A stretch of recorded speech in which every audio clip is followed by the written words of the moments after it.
배우선 앞뒤서는 인사하겠습니다. 복 있는 사람이 됩시다. 은혜 받읍시다. 다 잘 될 것입니다. 다 지나갈 것입니다. 오늘은 역대하 6장 말씀을 읽었습니다. 본문은 다윗의 아들 솔로몬이 성전을 건축하고 성전 지성소에 법궤를 안치하게 됩니다. 법궤를 안치하던 그날 그야말로 빽빽한 구름이 성전에 임하게 되고 여호와의 영광이 그에게 나타나게 됩니다. 120명의 제사장들 또 다윗이 세웠던 3대 악장이 있습니다. 아삽과 헤만과 여두둔 또 그들이 인도하는 찬양대, 그들이 한꺼번에 하나님의 성호를 찬양하게 되는데 13절에 보면은 선하시도다 그의 자비하심이 영원히 있도다. 대단한 가사도 아니죠, 우리가 따져보면. 그런데 하나님 앞에 나팔을 불고 제금을 치고 모든 악기를 울리며 소리를 높여 여호와를 찬송했습니다. 선하시도다 그의 자비하심이 영원히 있도다. 선하시도다 그의 자비하심이 영원히 있도다. 찬양하는 그 순간 하나님의 성전에 구름이 가득하게 되고 그 구름으로 인하여 제사장들이 서서 섬기지 못했다. 능히 서서 섬기지 못했다. 서 있을 수가 없었다. 그런 얘기입니다. 왜냐하면 여호와의 영광이 하나님의 성전에 가득했기 때문이다. 그래서 오늘 말씀의 제목은 성전에 가득한 여호와의 영광입니다. 성전에 가득한 여호와의 영광. 그런데 특별히 이제 우리가 하나님 앞에 예배 드리면서 다른 세상 사람들의 모임과 예배가 무엇이 다른가? 가장 중요한 차이점은 바로 우리 가운데 임하신 하나님의 영광이라고 할 것입니다. 이거는 우리가 영적으로 민감하지 아니하면 체험할 수 없는, 느낄 수 없는, 볼 수 없는, 맛볼 수 없는 일이고, 특별히 우리가 하나님의 보좌 앞에서 하나님을 기쁘시게 하는 거룩한 산제사를 드릴 때, 솔로몬이 성전을 건축하고 법궤를 지성소에 안치하고 하나님 앞에 영광의 예배를 드릴 때, 아삭과 헤만과 여두둔의 찬양대와 120명의 제사장이 함께 나팔 불면서 큰 소리로 여호와를 찬송할 때 영광의 광채가 임했다고 얘기를 합니다.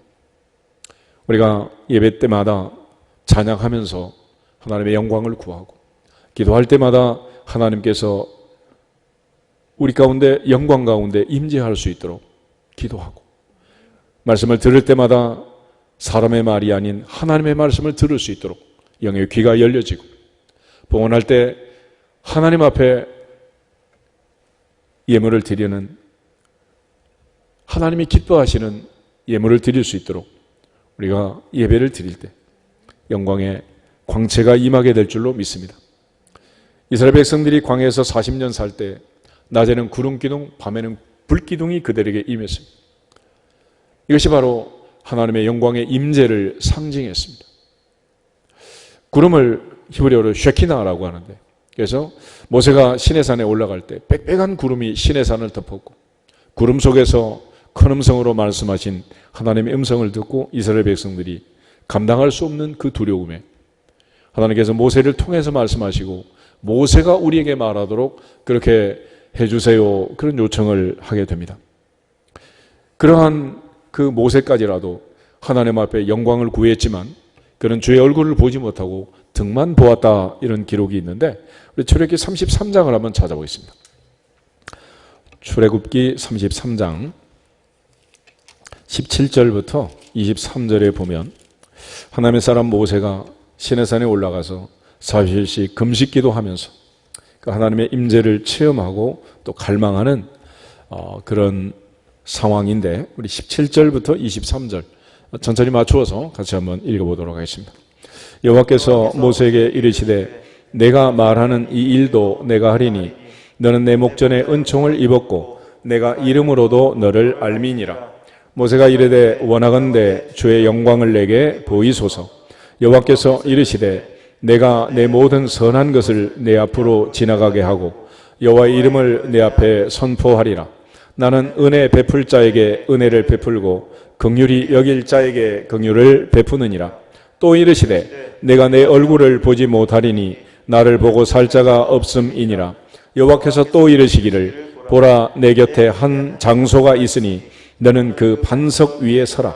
내 영광이 지나갈 때 내가 너를 반석 틈에 두고 내가 지나가도록 내 손으로 너를 덮었다가 손을 거두리니 내가 내 등을 볼 것이요 얼굴은 보지 못하리라. 아멘. 하나님께서 모세에게 하신 말씀을 보면 모세가 하나님 앞에 은총을 입었고 하나님께서 모세에게 직접 대면하여 말씀하시고 이렇기 때문에 모세가 원하는 것 중에 하나가 주의 영광을 내게 보이소서 그랬습니다. 주의 영광을 내게 보이소서. 이게 무슨 뜻이냐라는 것을 그 다음 이야기를 보면 알 수 있는데 하나님께서는 20절에 내가 내 얼굴을 보지 못한다. 나를 보고는 살 자가 없다 그랬습니다. 궁극적으로 모세가 말한 주님의 영광, 하나님의 영광은 얼굴을 보여주세요 그런 얘기. 그런데 하나님의 얼굴을 보고는 살 자가 없다는 거지. 그러니까 모세에게 하나님이 은혜를 주시는 것은 얼굴을 안 보여주는 게 그게 모세에게는 유익하다. 그래서 지금 우리가 죄인된 상태로 죄 가운데 살면서 우리가 하나님의 얼굴을 본다면 어떻게 된다고? 죽는다. 죽어. 그래서 하나님께서 모세에게 그가 원했던 대로 시내산 반석 틈에 그를 감추고 여호와의 손이 그를 덮었다가 지나간 후에 하나님의 얼굴은 보여주지 않고 등을 보여주셨다라고 말합니다. 우리가 하나님께 예배하면서 사람만 보이고 하나님이 보이지 않는다면 이것도 문제지요. 그러나 하나님의 얼굴이 보인다. 그건 더 큰 문제야. 그래서 선지자 이사야 같은 경우를 보면 우시야 왕이 죽던 해 하나님의 성전에 들어가서 하나님의 은혜로 그의 이목구비가 열리기 시작합니다. 그러나 하나님의 보좌를 바라보았고 천군 천사의 찬송을 들었습니다. 그리고 그 하나님의 영광의 보좌 앞에서 자기의 모습을 보니 추하고 더러운 그 모습이 덕지덕지 보이는 거예요. 화로다 나여 망하게 되었도다. 내가 입술이 부정한 백성 중에 살면서 만군의 여호와이신 왕을 배웠음이로다. 그러면서 죽을까 두려워하는 그런 두려움에 떠는 이사야의 모습을 보게 됩니다. 그때 천사가 제단 숯불로 이사야의 입을 정결케 하고 내가 누구를 보내고 누가 우리를 위해 갈꼬? 라고 물을 때 이사야 입에서 자기도 모르게 이런 말이 나오는 거예요. 내가 여기 있나이다. 나를 보내소서. 내가 여기 있습니다. 나를 보내소서. Here I am. Send me. 선지자 이사야가 하나님 앞에서 받은 사명은 너는 가서 이 백성에게 이렇게 전해라. 눈이 있어도 보지 못하고 귀가 있어도 듣지 못하고 마음으로 깨달아 내게 돌아와서 구원받지 못하도록 해라 그랬습니다. 하나님의 말씀은 다시 말하면 눈이 열리고 귀가 열리고 마음이 깨달아지면 하나님께 돌아오면 살 길이 있다라는 것을 강조하는 것. 그러나 여기서 말하는 것은 우리의 육체의 이목구비를 얘기하는 게 아닙니다. 이스라엘 백성들 중에 바리새인들은 눈으로 주님을 보았습니다. 그러면서 주님께서 소경의 눈을 뜨게 하자 우리도 소경인가? 그렇게 물어봐요. 그럴 때 주님께서 너희가 차라리 소경이라면 죄가 없겠지만 눈으로 본다고 하니 너희 죄가 그저 있느니라 그러셨습니다. 주님 말씀하신 것은 영안이 열려야 한다는 것을 강조하신 것입니다.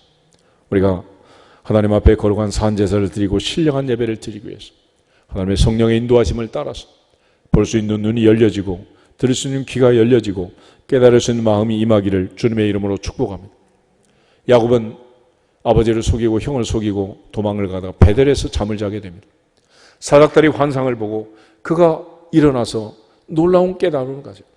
이곳이 바로 하나님의 집이고 하늘의 문이로다.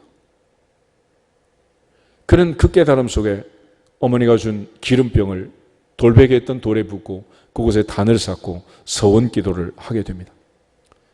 야곱은 거기서 영안이 열려지고 하늘 보좌 꼭대기까지 다 있는 사닥가리에 오르락 내리락 하는 천사들을 보게 된 것입니다.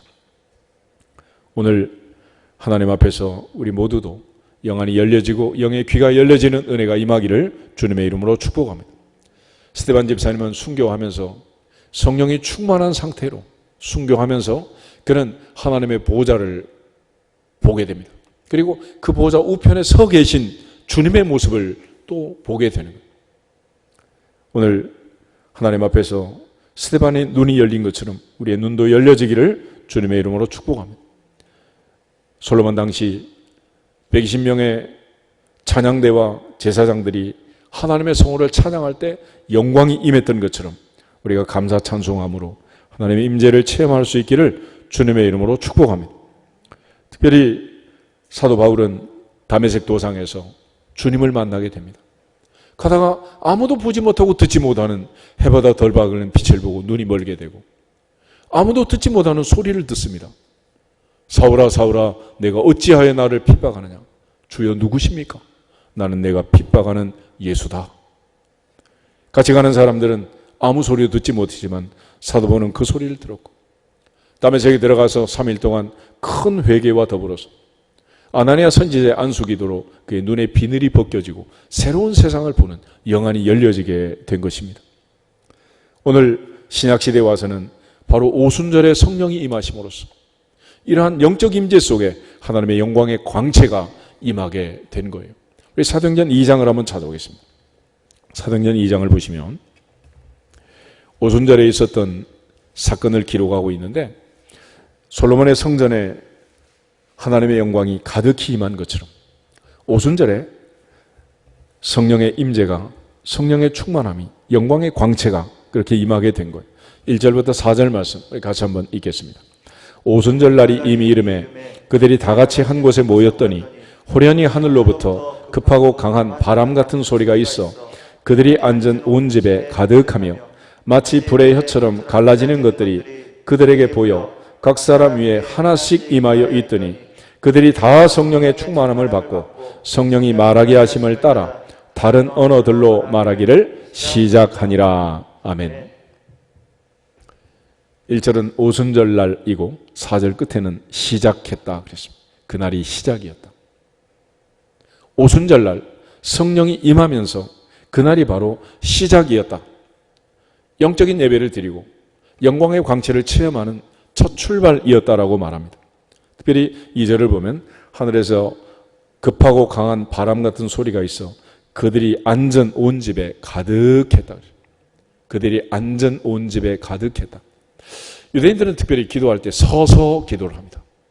그러나 이제 그들이 서 있지 못하고 앉아 있는 상태에서 급하고 강한 바람 같은 성령의 역사가 그 가운데 가득 임했고 3절에서는 불의 혀처럼 갈라지는 것들이 각 사람 머리 위에 하나씩 임해 있었다.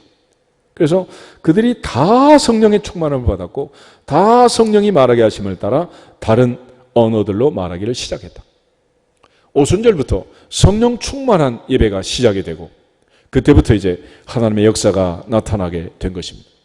바로 이 오순절의 역사, 이 영광의 광채가 임하는 급하고 강한 바람처럼 불처럼 그들이 앉은 온 집에 가득히 임한 그 영광의 임재가 지금 예배하는 여러분의 가정에도 충만히 임하기를 주의 이름으로 축복합니다.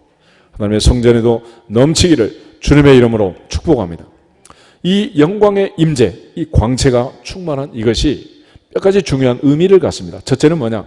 그것은 단순한 사건이 아니라 하나님이 약속하신 일들이 이루어진 거다. 약속의 성취라는 것입니다. 이 놀라운 일이 일어났을 때에 특별히 13절에 보면 또 어떤 이들은 조롱하여 이르되 그들이 세술에 취했다라고 말했습니다. 그때 베드로가 일어나서 이 사건의 의미를 설명해 줍니다. 15절에 보면 때가 삼시니 너희 생각과 같이 이 사람들은 취한 것은 아니다. 그럼 무엇이냐? 16절 말씀부터 21절 말씀까지 같이 한번 읽겠습니다.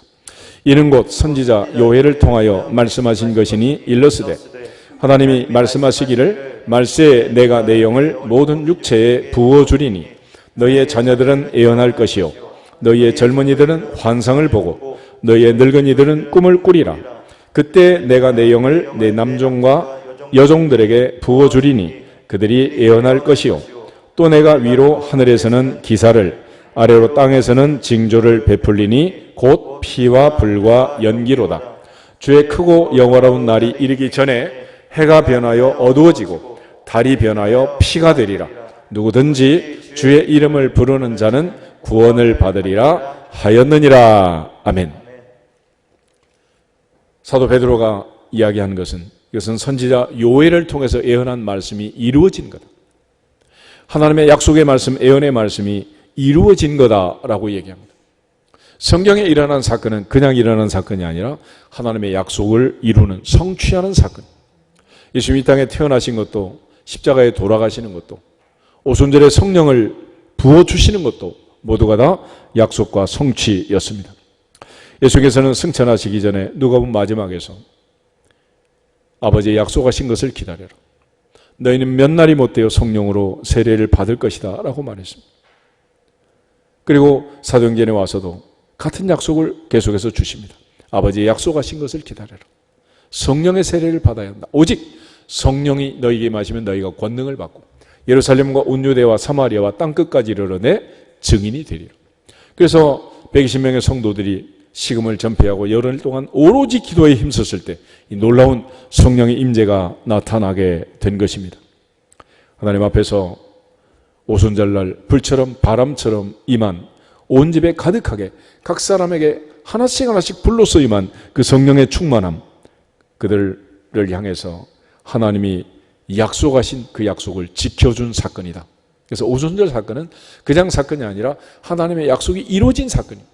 그러므로 우리가 하나님의 약속을 믿으면 우리에게도 이루어질 줄로 믿습니다. 이루어져야 되는 줄로 믿습니다. 그래서 성령 충만함을 받지 못하면 그때부터는 아무것도 아닌 거예요. 그래서 사도행전의 이후의 역사를 보면 마술사라든지 스와계의 자녀들이라든지 이런 사람들이 베드로를 흉내내고 사도 바울을 흉내내고 성령 충만함을 흉내내고 이미테이션을 한다. 그때 그들에게 큰 두려움이 임하고 저주가 임하고 하나님의 징계가 임하게 됩니다. 하나님 앞에서 우리 모두는 성령의 충만함을 따라서 성령의 임재 가운데서 눈이 열리고 귀가 열리고 마음으로 깨달아지는, 하나님을 기쁘시게 하는 영광의 임재 가운데 예배하는 예배자들이 되기를 주님의 이름으로 축복합니다. 오순절에 임했던 이 성령의 충만함뿐만 아니라 4절에 보면 또 하나의 사건이 있습니다. 성령이 말하게 하심을 따라 다른 언어들로 말하기를 시작하니라.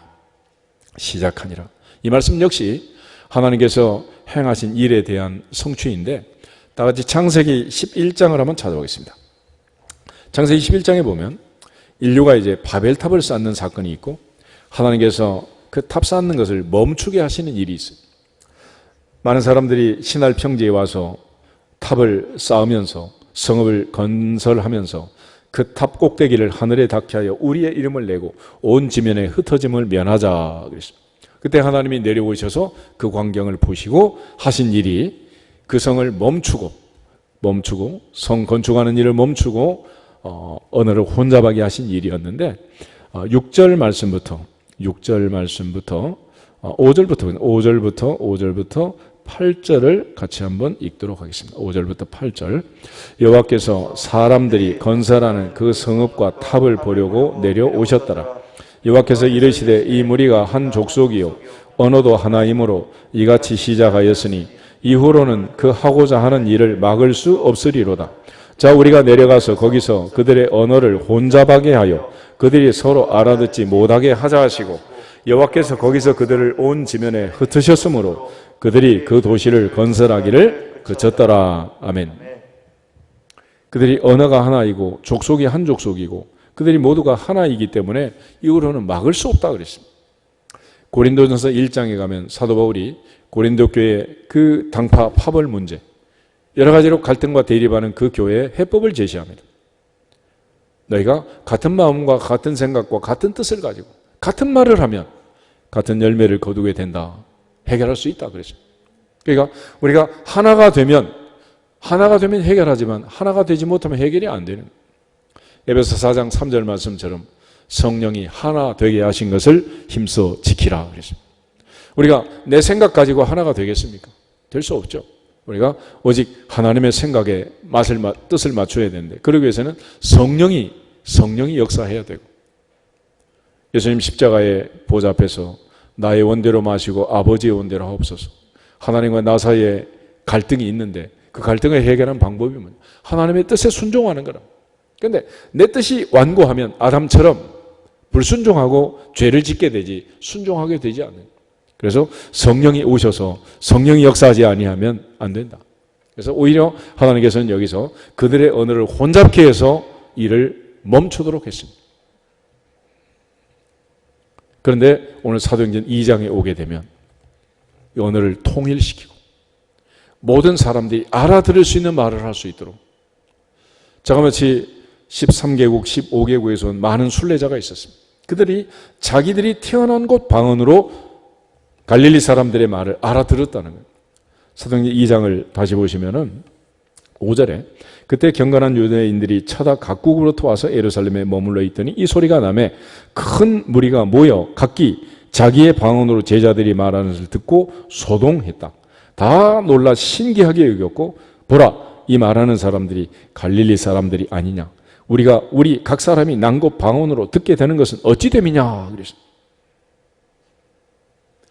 하나님의 성령은 역사하셔서 여러 말을 쓰는, 다양한 말을 쓰는, 도저히 하나 될 수 없는 사람들을 하나 되게 하셨고, 그것이 바로 시작이었습니다.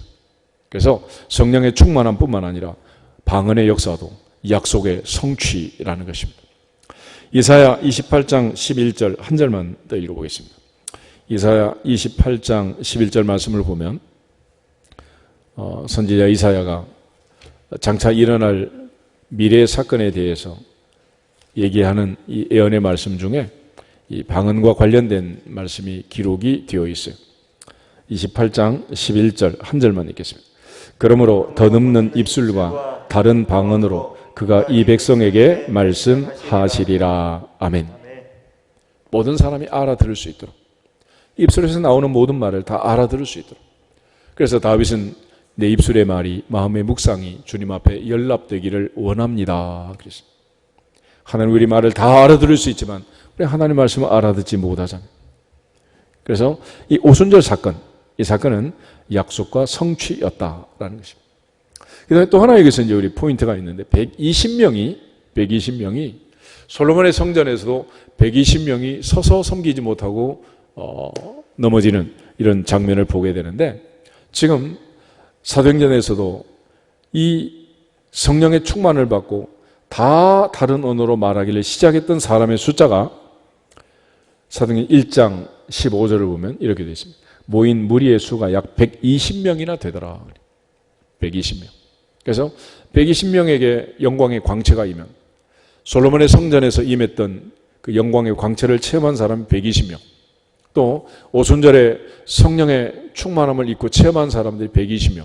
그래서 어떤 사람은 가장 적합한 교회의 규모는 120명이다 이렇게 말하는 사람도 있어요. 그런데 이 오순절의 성령의 충만, 이 충만 120이라는 숫자에서 우리가 깨달을 수 있는 게 하나 있는데, 지금 사도행전에서 120명이 열흘 동안 기도를 하게 됩니다. 그때 했던 기도가 뭐냐 그러면 큰 회개라는, 큰 회개.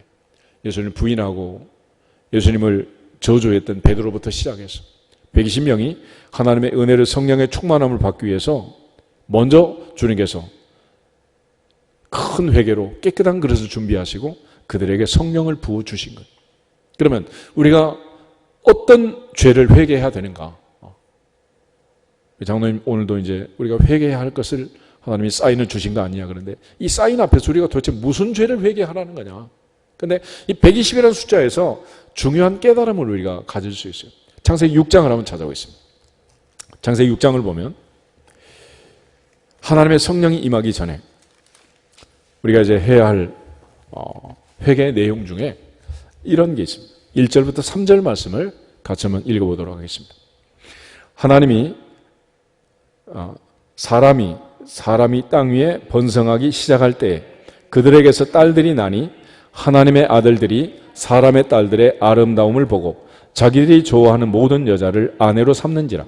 여호와께서 이르시되 나의 영이 영원히 사람과 함께 있지 아니하리니 이는 그들이 육신이 됨이라. 그러나 그들의 날은 120년이 되리라 하시니라. 그래서 120이라는 숫자가 나옵니다. 당시에는 아담부터 시작해서 900년 이상을 살았습니다. 아담은 930세를 살았고 무두셀라는 969세를 살았습니다. 이렇게 1000년을 살던 인생들이 갑자기 수명이 단축이 된 거예요.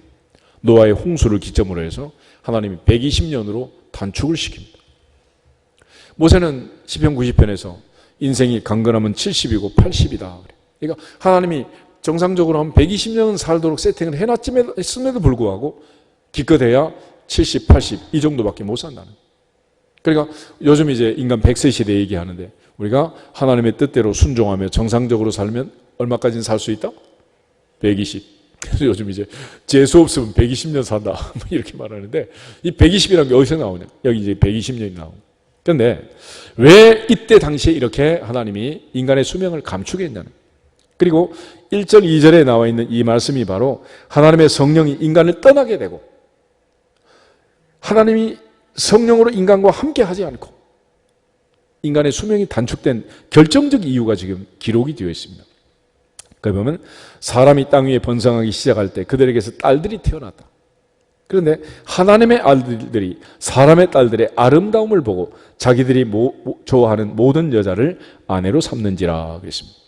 첫 번째로 여기서 말하는 하나님의 아들들, 이들은 셋계통의 믿음의 자녀들을 얘기하고 사람의 딸들은 가인계통의 불신앙의 딸들을 얘기합니다.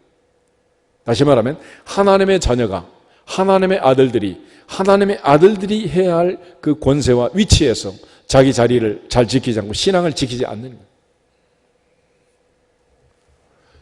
유대인들은 특별히 유대인들을 구별할 때 아빠보다는 엄마를 중요하게 여깁니다. 엄마. 그래서 이스라엘 왕들도 그 어머니가 예루살렘 사람 누구다, 모함 여자 누구다, 암몬 여자 누구다 이런 식으로 그 엄마를 얘기하는 거예요. 그러니까 결국 하나님의 아들들이 사람의 딸들과 결혼하게 되면 사람의 딸들이 와서 하나님의 아들들과 함께 하나님의 가정을 이루면 좋은데 그러지 않는다는 거예요. 우리가 아니 악화가 양화를 구축한다 그러잖아요.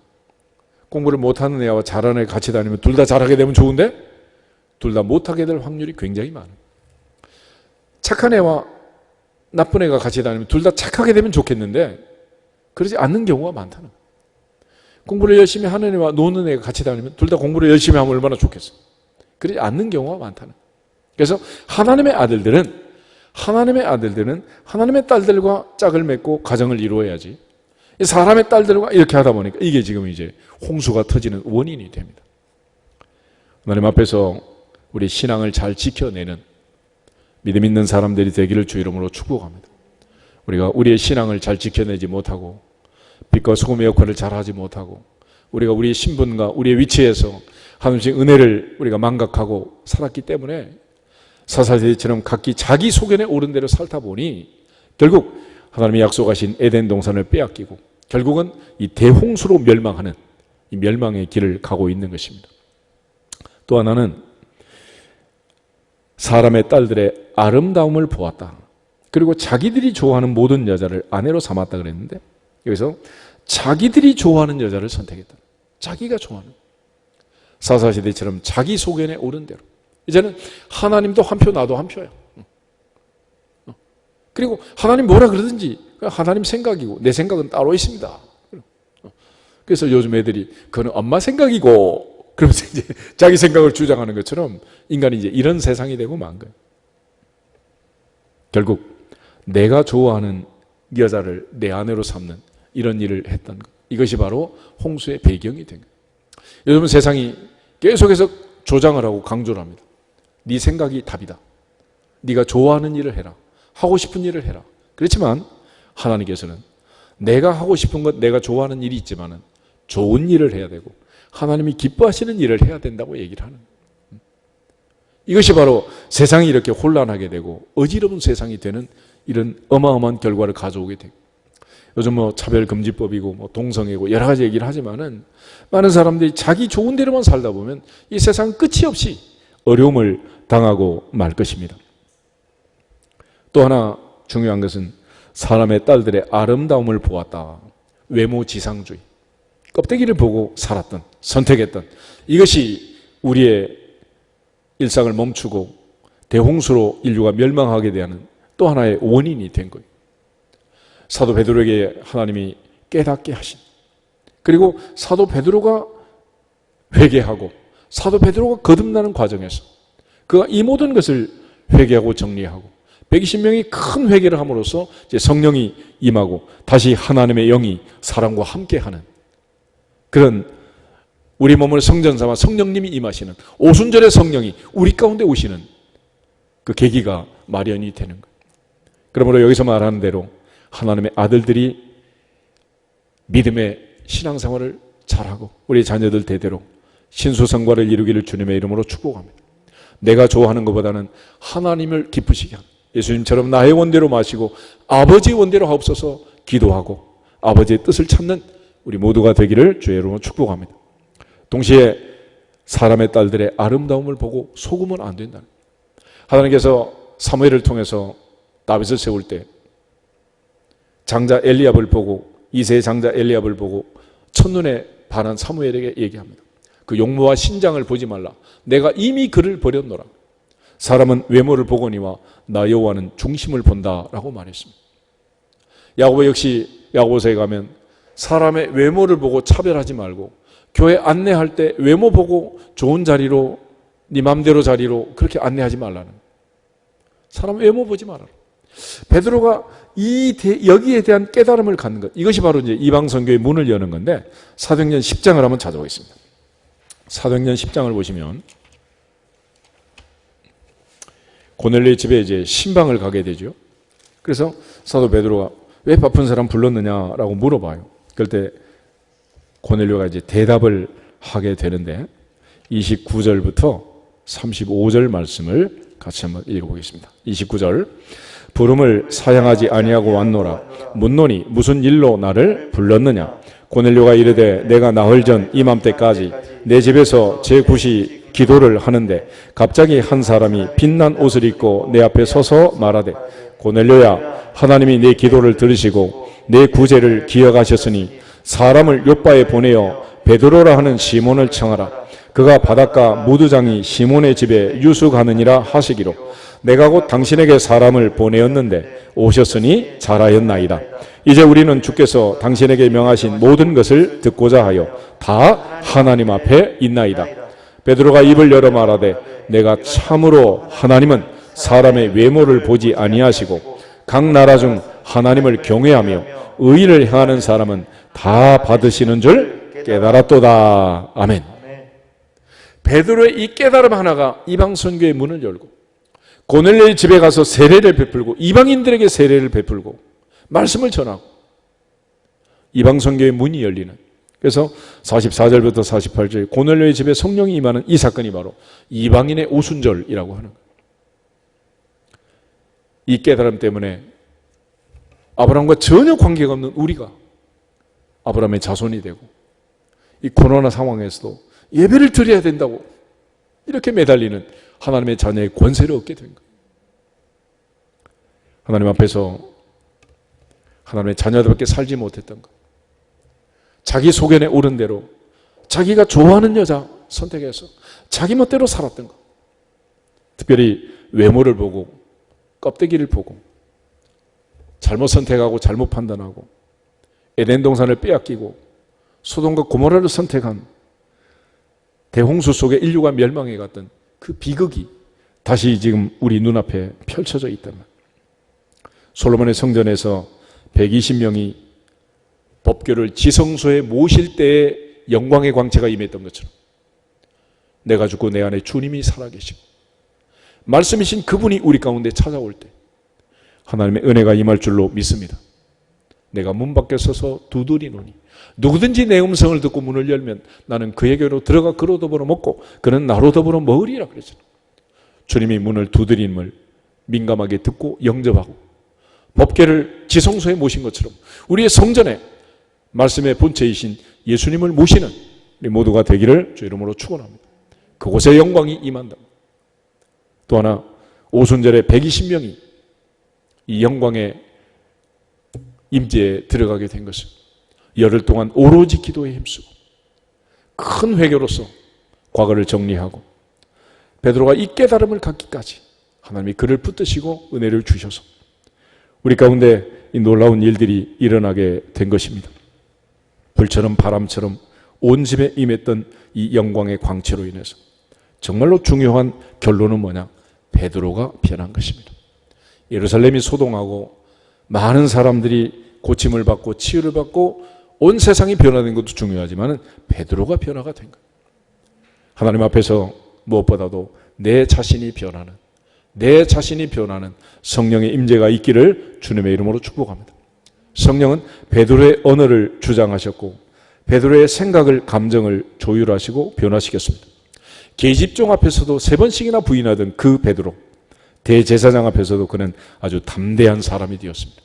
그래서 하나님이 우리에게 주신 마음은 두려워하는 마음이 아니요 오직 능력과 사랑과 절제하는 마음이다 라는 말씀처럼 베드로는 담대한 사람이 된 거예요. 사도행전 3장을 한번 찾아보겠습니다. 사도행전 3장을 보시면 성전 미문인 안전명예를 일으킬 때 베드로가 이렇게 선포합니다. 6절에 베드로가 이르되 은과 금은 내게 없거니와 내게 있는 것으로 내게 주노니 곧 나사렛 예수 그리스도의 이름으로 일어나 걸어라. 일어나 걸어라. 나사렛 예수 그리스도의 이름으로 일어나 걸어라. In the name of Jesus of Nazareth, get up and walk. 그런데 이렇게 안전명이 이루어 나와서 그 다음 단계를 보면 아주 놀라운 일들이 벌어집니다. 11절, 12절, 우리 2절 한번 읽겠습니다. 나은 사람이 베드로와 요한을 붙잡으니 모든 백성이 크게 놀라며 달려나가 솔로몬의 행각이라 불리우는 행각에 모이거늘 베드로가 이것을 보고 백성에게 말하되 이스라엘 사람들아 이 일을 왜 놀랍게 여기느냐 우리 개인의 권능과 경건으로 이 사람을 걷게 한 것처럼 왜 우리를 주목하느냐. 아멘. 한마디로 하면 이건 내가 한 일이 아니라는 거예요. 내가 하지 않았다.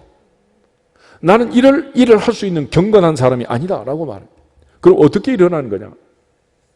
15절, 16절 두 절을 보겠습니다. 생명의 주를 죽였도다. 그러나 하나님이 죽은 자 가운데서 그를 살리셨으니 우리가 이 일의 증인이라. 그 이름을 믿음으로 그 이름이 너희가 보고 아는 이 사람을 성하게 하였나니 예수로 말미암아 난 믿음이 너희 모든 사람 앞에서 이같이 완전히 낫게 하였느니라. 아멘. 예수님의 이름으로, 그 이름의 권세로, 능력으로, 권능으로 이 사람이 낫다라는 걸 맨 처음에 베드로가 증언을 합니다. 그런데 나중에 이제 예루살렘이 또 소동하면서 당시에 서기관들, 바리새인들, 사내들인 공회원들 많은 사람들이 모여가지고 다시 이제 신문을 하게 됩니다. 그러면서 그들이 결정을 하고 부인할 수 없는 사실 앞에 깨닫게 되는 것은 예수님의 이름, 이게 문제다라는 거예요. 그래서 결의를 하고 겁을 주는데 17절부터 4장 17절부터 21절까지 같이 한번 읽어보겠습니다. 17절 이것이 민간에 덮어지지 못하게 그들을 위협하여 이후에는 이 이름으로 아무에게도 말하지 말게 하자 하고 그들을 불러 경고하여 도무지 예수의 이름으로 말하지도 말고 가르치지도 말라 하니 베드로와 요한이 대답하여 이르되 하나님 앞에서 너희의 말을 듣는 것이 하나님의 말씀을 듣는 것보다 옳은가 판단하라. 우리는 보고 들은 것을 말하지 아니할 수 없다 하니 관리들이 백성들 때문에 그들을 어떻게 처벌할지 방법을 찾지 못하고 다시 위협하여 놓아 주었으니 이는 모든 사람이 그 된 일을 보고 하나님께 영광을 돌림이라. 아멘. 계집종 앞에서도 두려워하던 베드로가 대제사장 앞에서도 아주 담대한 사람이 됐습니다. 성령이 임하시면 하나님의 영광의 임재를 체험하고 하나님의 영광의 임재를 맛보면 세상 사람을 두려워하지 않는다.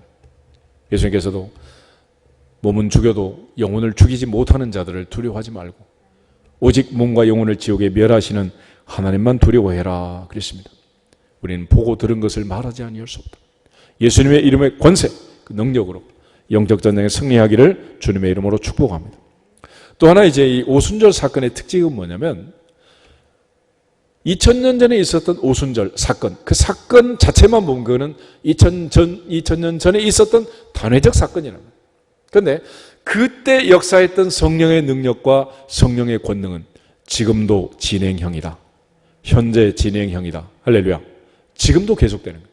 그러므로 2000년 전에 예배했던 사람들, 오순절의 사람들은 성령 충만 받아야 되고 우리는 안 받아도 되는 게 아니라 오늘 지금 이 시간 이 자리에서 불처럼 바람처럼 그들이 앉은 온 집에 가득하게 임했던 그 성령이 우리 가운데 임하고 특별히 한 사람 한 사람 예배하는 그 처소 여러분 가정에 불처럼 바람처럼 성령이 임하기를 주님의 이름으로 축복합니다.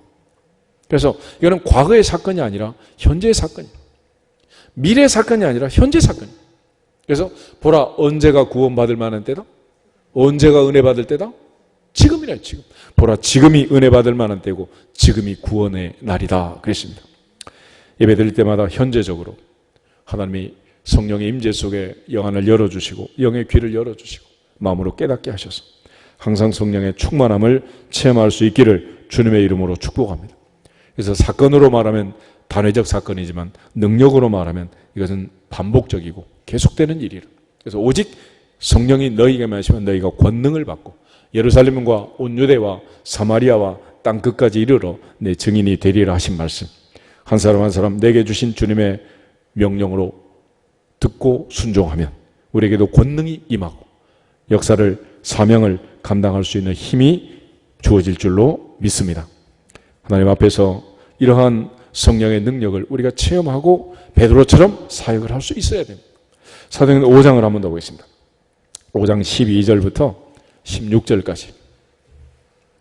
사도행전 5장 12절에서 16절.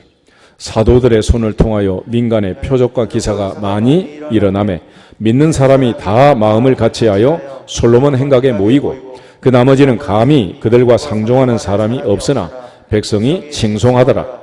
믿고 주께로 나오는 자가 더 많으니 남녀의 큰 무리더라. 심지어 병든 사람을 메고 거리에 나가 침대와 요 위에 누이고 베드로가 지날 때에 혹 그의 그림자라도 누구에게 덮일까를 바라고 예루살렘 부근에 수많은 사람들도 모여 병든 사람과 더러운 귀신에게 괴로움을 받는 사람을 데리고 와서 다 나음을 얻으니라. 아멘.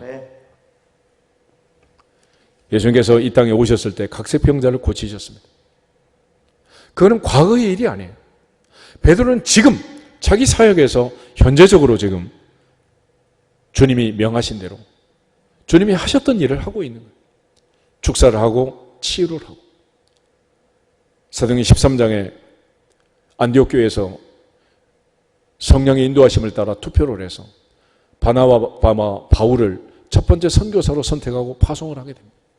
그들은 성령의 이끌림을 따라갔고 바울 역시 가는 곳마다 하나님의 말씀을 전하고 어떤 경우는 바울의 손수건만 갖다 엎어도 관절염이 떠나가고 병이 나을 정도로 많은 사람이 치유하는 일들이 현재적으로 일어나게 된 거예요. 바티칸으로 들어오는 황금마차를 보면서 교황이 토마스 아퀴나스에게 얘기를 합니다. 이제 더 이상 베드로가 말한 것처럼 교회는 은과 금이 없다고 말할 필요가 없다. 그래. 그때 그가 교황에게 얘기를 합니다. 교회는 은과 금을 얻었을지 모르지만 나사렛 예수 그리스도의 이름의 권세를 잃어버리고 말았다 그랬어요. 오늘 교회가 그 권세를 잃어버리면, 맛을 잃어버리면 많은 사람에게 짓밟힐 수밖에 없어요. 많은 사람에게 비난을 받을 수밖에 없단 말이에요. 우리 예배가 뭔지를 모르니까. 영광의 임재가 있고 광채가 임한다면 어찌하여 예배를 드릴 수 없냐면, 어찌하여 세상 사람들이 무시를 할 수가 있냐면, 하나님 앞에서 우리 모두가 다 성령의 충만함을 따라서 현재적으로 시간마다 말씀을 통해서, 기도를 통해서 찬양할 때 임하는 그 성령의 영광을, 그 임재를 체험하고 하나님께 영광을 돌릴 수 있기를 주님의 이름으로 축복합니다. 그렇다면 마지막으로 한 가지 더 기억할 것은 우리가 성령님과 친밀함을 주십니다. 친밀함. 계시록 3장의 20절에 있는 말씀처럼 문 밖에서 두드리실 때 민감하게 들을 수 있는 귀가 열리기를 주의 이름으로 축복합니다. 문 밖에 주님 세워두면 안 되잖아요. 우리가 민감하다는 것, 이건 어떻게 보면 나쁠 수도 있고 좋을 수도 있는데 어떤 사람은 좀 둔해가지고 잘 모를 수도 있고 알 수도 있어요. 아이들 중에도 보면 엄마 아빠가 사이가 좋고 싸우고 하는 걸 민감하게 느끼는 애들이 있어요. 어떤 애들은 엄마가 집 나가도 모르고 아빠가 안 돌아도 모르고 이렇게 막 둔한 애들도 있단 말이에요. 어떤 사람은 입맛이 아주 민감해가지고 음식을 먹으면 짜다, 시다, 맛있다, 맛없다 그래. 어떤 사람은 그냥 덤덤하게 맛이 있어요? 물어봐도 그냥 쏘쏘 이런 사람도 있어요. 특별히 우리가 그런 부분에 모두 다 민감할 필요는 없지만 영적으로 민감하기를 주님의 이름으로 축복합니다. 영적으로는 민감해야 돼요. 민감. 그래서 하나님께서 말씀하시고 성령이 말씀하신 데에서 민감해야 돼요. 그래서 사도행전 13장 한번 찾아보겠습니다. 사도행전 13장 보면 사도 바울이 이제 선교 여행을 가는 과정을 기록해 주고 있는데 1절부터 4절까지만 한번 읽어보겠습니다. 안디옥 교회에 선지자들과 교사들이 있으니 곧 바나바와 니게르라는 시몬과 구레네 사람 루기와 분봉왕 헤롯의 젖동생 마나인과 및 사울이라. 주를 섬겨 금식할 때에 성령이 이르시되 내가 불러 시키는 일을 위하여 바나바와 사울을 따로 세우라 하시니 이에 금식하며 기도하고 두 사람에게 안수하여 보내니라. 두 사람이 성령의 보내심을 받아 실루기아에 내려가 거기서 배 타고 구브로로 가서. 아멘. 첫 번째 선교사가 갈 때 교회가 파송했어요? 성령이 파송했어요? 성령이 파송했어요. 성령이 지시한 대로 민감하게 일을 한 거예요. 16장을 한번 더 보겠습니다. 16장에 보면 바울이 이제 2차 선교 여행을 할 때 6절부터 10절 말씀 같이 한번 읽겠습니다. 성령이 아시아에서 말씀을 전하지 못하게 하시거늘 그들이 부르기아와 갈라디아 땅으로 다녀가 루시아 앞에 이르러 비두니아로 가고자 애쓰되 예수의 영이 허락하지 아니하시는지라. 무시아를 지나 드로아로 내려갔는데 밤에 환상이 바울에게 보이니 마게도냐 사람 하나가 서서 그에게 청하여 이르되 마게도냐로 건너와서 우리를 도우라 하거늘 바울이 그 환상을 보았을 때 우리가 곧 마게도냐로 떠나기를 힘쓰니 이는 하나님이 저 사람들에게 복음을 전하라고 우리를 부르신 줄로 인정함이러라. 아멘. 바울은 이 성령의 말씀에 민감했고 성령의 인도하심에 민감했습니다. 더 이상 하나님께서 복음의 문을 열어주지 않자 지금의 소아시아 터키에서 그리스로 방향을 틀게 됩니다. 그리고 유럽으로 복음이 유럽 대륙으로 넘어가게 되는데 그때 무슨 일이 있었느냐? 사도 바울의 민감함, 성령의 인도하심에 민감한 성령님과 친밀한 이 친밀감이 있었던 거예요. 그래서 우리가 이 친밀감을 영어로 인티머시라고 하는 건데 이거는 마치 부부가 하나가 되어 아는 친밀함. 그러니까 오래 살다 보면은 말 안 해도 되잖아. 그러니까 식당에서 말 안 하고 식사하시는 분들은 부부라 그러지. 말을 많이 하는 게 아니란 말이에요. 안 해도 다 아는데 뭐. 그걸 친밀감이라는 거예요. 그러니까 하나님의 성령이 우리 귀에 무슨 들리도록 꼭 얘기를 안 해줘도 성령께서 우리에게 역사하시는 그 은혜를, 능력을 우리가 민감하게 체험하고 성령의 인도하심에 순종할 수 있기를 주 이름으로 축복합니다. 지상 계명을 지키고 지상 명령을 준행하는 데 있어서도 성령의 권능이 필수예요. 결과적으로 예수님께서 부활하신 다음에 제자들에게 나타나서 문을 꽁꽁 걸어 잠그고 있는 그 방에 들어오셔서 성령을 받으라. 큰 숨을 내쉬면서 성령을 받으라 그랬다. 돌아가시기 전에도 말씀하셨고 돌아가신 다음에 부활하신 후에도 말씀하셨고 승천하기 전에도 또 말씀하셨어. 뭐 받으라고? 성령 받으라고. 성령 받으라고. 우리 모두가 다 성령의 인도하심에 민감하고 성령님과 친밀함을 유지해서 너희 몸은 너희 가운데 거하시는 성령의 전인 줄 알지 못하느냐. 그러니까 성령이 내 안에 계시는지 안 계시는지 모르고 그렇게 둔하면 되겠어요. 이게. 특별히 우리 여자 집사님들, 권사님들 화장실에서 말씀을 조심하시. 권사님 얘기하면 그 안에 권사님 들어있단 말이에요. 민감하지 못하면 이게 지금 뭐 말을 할 자리인지 안 할 자리인지도 모르고 막 이래. 하나님 앞에서 성령은 지금도 역사하시고 지금도 우리 가운데 역사하시고 우리 가운데 임하시는 그 성령의 임재에 늘 민감해서 내가 문 밖에 서서 두드리노니 누구든지 내 음성을 듣고 문을 열면 나는 그에게로 들어가 그로 더불어 먹고 그는 나로 더불어 먹으리라 하신 말씀처럼 주님이 내 안에 내가 주님 안에 거하는 하나님의 성령의 인도하심에 민감하고 성령 충만한 우리 모두가 되기를 주님의 이름으로 축복합니다. 이런 영적 임재 속에 우리가 예배를 드리고 하나님의 성령의 역사하심을 따라서 기도하고 찬송하고 말씀 듣고 봉헌하고 이 충만함을 받아야 또 한 주간을 살고 세상을 이긴단 말이에요. 그래서 예배가 생명이고 목숨이라는 거지, 그냥 형식적으로 시간 지키고 왔다 갔다 하는 이것이 생명은 아니잖아요.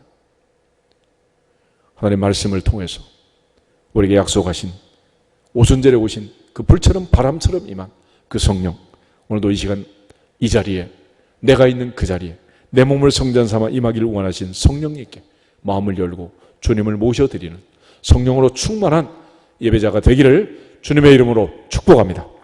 다 같이 주 예수 그리스도의 이름으로 충만할지어다 선포하고 기도하겠습니다.